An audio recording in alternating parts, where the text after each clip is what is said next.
Alright guys, hari ni kita nak review sebuah 2000 register 2008 punya Aprilia RSV 1000 factory punya edition.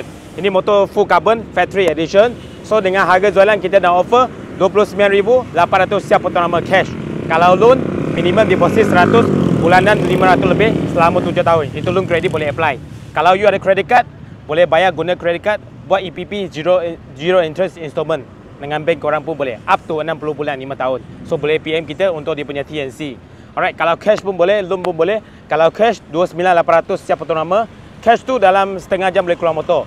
Kalau customer daripada seluruh Malaysia pun tak ada masalah. Daripada termasuk Sabah Sarawak pun tak ada masalah. Boleh online apply, transport penghantaran boleh diuruskan bang, tak ada masalah. Alright. So kita tengok motor apa yang datang dengan motor. First kali korang boleh tengok motor ni datang dengan resign GP MotoGP punya resign. Okay, full wrapping MotoGP punya resign. Lepas tu side mirror pun dia setia bagi original. Windshield dah sport punya, smoke punya. Okay, lepas tu lampu dia dah buat warna tinted, lawa juga. Ini untuk masuk angin lah. Okay, factory ni dia pakai carbon fiber punya fender depan, carbon. Audin punya suspension, Brembo punya kaliper kiri kanan. Tengok Audin punya suspension ni warna gold punya.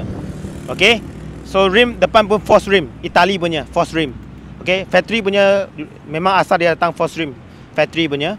Kemudian saiz tayar depan 120/70/17. Dia bagi tayar Michelin. Alright, pakai Michelin Power GP. Tayar memang soft lah. Lebih kurang ada 80% lagi. Tengok sebelah pun sama. Okay, pakai Audin, pakai Brembo. Alright. So lepas tu pump atas Brembo lah. Okay, pump atas Brembo, reverse CNC adjustable. Kemudian tengok warna dia memang dah wrap, memang cantik. Carbon fiber. Okay, carbon fiber. Exhaust acrobatic 2, original acrobatic punya 2 exhaust. Lepas tu korang tengok engine dia. Engine dia V-twin lah, 60 raja punya V-twin punya engine. Horsepower 140 HP. Top speed lebih kurang 270 km/h. Memang laju guys. Motor lama ni memang laju. Top speed around 27 km/h.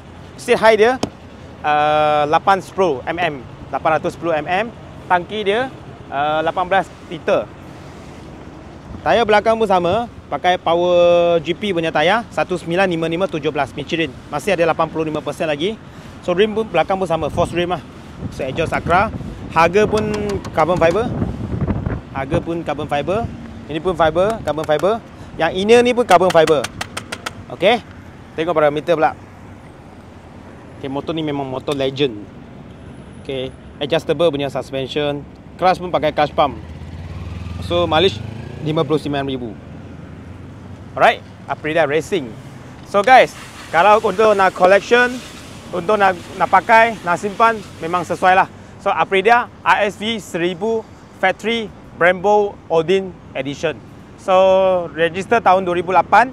Nak jual dengan harga 29,800 siap potong nama. Minimum kalau kredit deposit 100, bulanan 500 lebih selama 7 tahun. Kalau credit card, limit kalau cukup, boleh swipe guna credit card, buat 0% interest EPP dengan bank korang. Boleh PM kita untuk di punya term and condition. Kalau nak cash pun boleh, tak ada masalah. Seluruh Malaysia boleh diuruskan penghantaran. Kita boleh tolong advice, tak ada masalah. Just PM kita WhatsApp je, nanti kita uruskan. Alright, so see you next video. Bye.